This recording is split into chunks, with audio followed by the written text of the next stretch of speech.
Hello বন্ধুরা, welcome back to my channel Soumyamitra official. আজকে আমি নিয়ে চলে এসেছি নতুন একটা ব্লগ ভিডিও।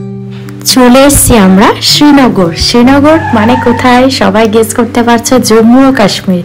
কাশ্মীরের রাজধানী শ্রীনগর, যেটি অবস্থিত ঝিলম নদীর তীরে। কাশ্মীরে ঘুরতে এলে তোমরা আসতে পারো, ফ্লাইটেও আসতে পারো, ট্রেনেও আসতে পারো।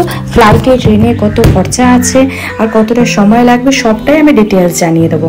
তো আমরা এসেছিলাম ফ্লাইটে, আমাদের 4 জনের টিকিট পড়েছিল, আমরা একটু দেরি করেই কেটেছিলাম, তার জন্যই আমাদের টিকিটের হারটা একটু বেশি পড়েছিল। 4 জনের পড়েছিল 45,000, মতলব পার হেড পড়েছিল 11,000 সামথিং জিএসটি নিয়ে। তবে ট্রেনে গেলে খরচটা অনেকটাই কম হবে।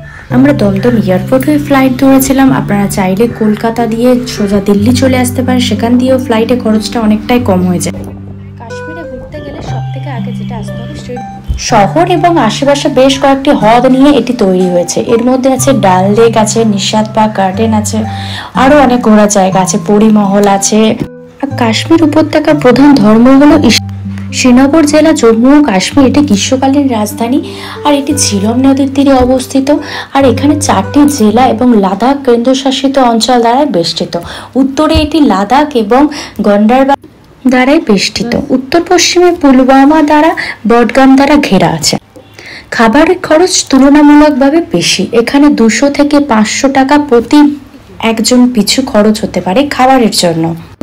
শ্রীনগর একটি পাহাড় ও পর্বতের গন্তব্য। এখানে ভ্রমণের সব থেকে ভালো সময় হলো মার্চ, এপ্রিল, মে এবং জুন। কাশ্মীরে ঘোরার সব থেকে ভালো সময় হলো মার্চ থেকে আগস্ট মাস পর্যন্ত।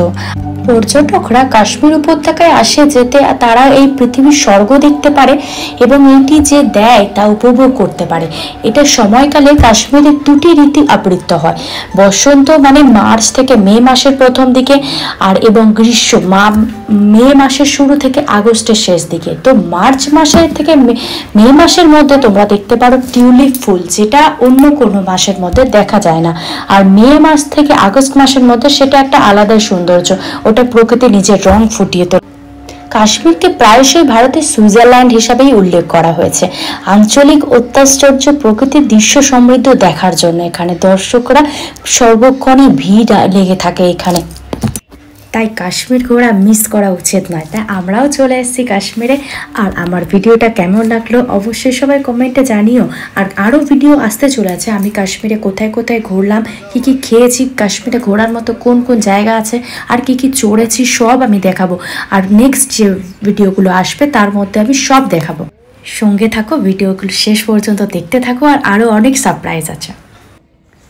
আমাদের ট্যুর ছিল 6 দিন 7 রাত, না 6 রাত 7 দিন।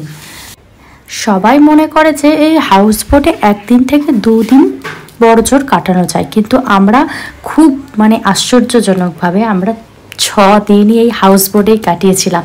তো খরচাটা একটু বেশিই পড়েছিল, কিন্তু হাউস বোটের একটা আলাদা সৌন্দর্য আছে। সকালে উঠে একদম সুন্দর সামনে পাহাড়, আর ওই সূর্য উঠবে যখন এসে ওইভাবে জলের উপরে এসে দাঁড়িয়ে থেকে আমরা দেখছি, আর এত সুন্দর ভিউটা লাগছে। তার সামনে আছে পাহাড়, আর পাহাড়ে আছে শিবজি, আমাদের শঙ্করাচার্য মন্দির। তো সকালে উঠেই দেখতে পাবে সবার আগে ওটা। আর যখন হয় গায়ত্রী মন্ত্র পাঠ হয় তখন তো আরও মনটা পুরো ভরে যায়। আর সকাল সকাল উঠে যখন এত সুন্দর ভিউ। আর এখানে আমাদের এই যে একটা প্যাকেজ নেওয়া হয়েছিল, আমরা 6 রাত 7 দিন আমরা থাকবো এই হাউস বোটের মধ্যে। আর খাওয়া দাওয়া সব কিছু এর মধ্যে টাচ হয়ে গেছিলো, সব কিছু অ্যাড ছিল এর মধ্যে।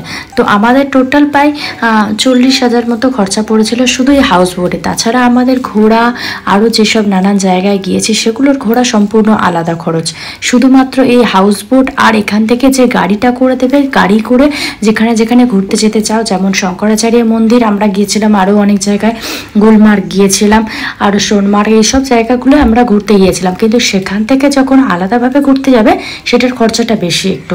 আর আমাদের এই যে হাউস বোটের মধ্যে রুমটা ঠিক এরকম, ওখানে খাওয়া দাওয়ার জন্য জায়গা আছে, আর এই রুমের মধ্যে এত সুন্দর ডেকোরেশন করা আছে, আর ওয়াশরুমটা ভালোই ছিল, খুব খারাপ নয়, সব মিলিয়ে ঠিকঠাক।